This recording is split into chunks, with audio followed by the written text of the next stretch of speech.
예, 앞서 일부에서 청와대 사무실에서 박근혜 정부 시절의 회의 문건이 추가로 발견됐다고 보도해드렸습니다. 이 추가로 드러난 내용이 더 없는지 청와대 취재기자를 연결해서 얘기를 잠깐 좀 듣겠습니다. 정재윤 기자가 연결되어 있습니다. 청와대가 더 발견한 이전 청와대 문건 중에는 현안 관련 언론 활용 방안이라는 내용도 들어있다고 했는데 이건 저희들이 일부에서 전해드리지 않았습니다. 어떤 내용입니까? 네, 일단 이와 관련해서 청와대 측은 어떤 사안에 대해서 어떤 언론을 구체적으로 활용했는지는 밝히지 않았습니다. 다만 예를 들었는데요.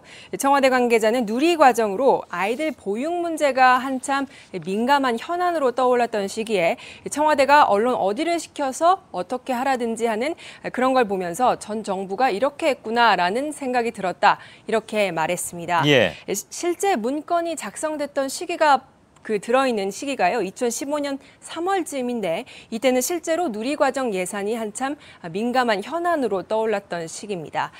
또 그 외에 이와 별개로 문건 중에는 세월호 대응과 관련해서 영화 다이빙 벨 상영 금지 대응 방안도 포함이 돼 있는 걸로 전해지고 있습니다. 예.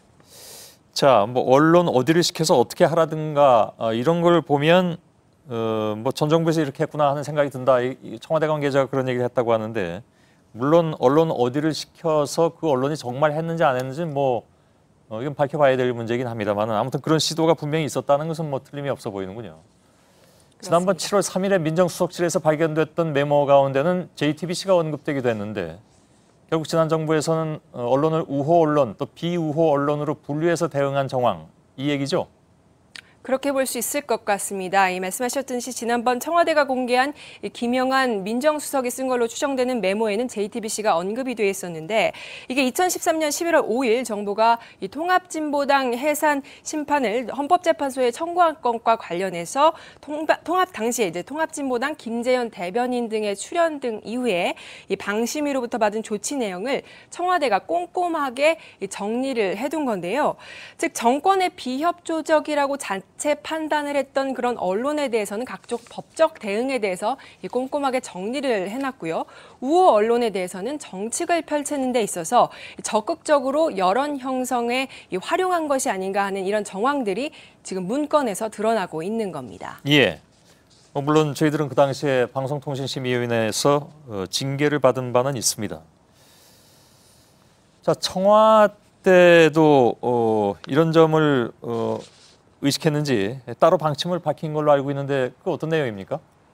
네, 일단 지난 7월 3일에 민정수석실이 발견했던 이 메모 중에 JTBC도 언급이 됐지만 물론 계속해서 이런 문건들 그러니까 민감한 문건들이 청와대에서 공개가 되고 있는 점에 대해서 야당이 지속적으로 정치적 의도가 아니냐 이런 공세를 펴고 있습니다. 이런 의혹에 대해서 청와대도 의식을 하는데 오늘 따로 방침을 밝히기도 했는데요.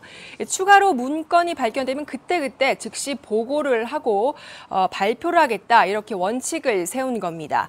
지난 14일 문건을 공개할 때는 문건이 발견된 뒤에 약 10일 넘게 이 분석하는 기간을 가졌는데 이 10일 넘게 가지고 있었다는 것에 대해서 불필요한 오해를 산 것 같다면서 앞으로는 발견이 되는 즉시 바로바로 보고를 하고 공개를 하겠다고 밝혔습니다. 예. 일단 내일까지는 청와대 여민관내 사무실 모두 전수조사를 하고 있기 때문에 하겠다는 방침이기 때문에 만약 추가로 문건이 공개가 되면 발견이 되면 바로 공개를 하고 언론에도 알리겠다 이렇게 방침을 정했습니다. 예, 청와대에 나가 있는 정재윤 기자였습니다.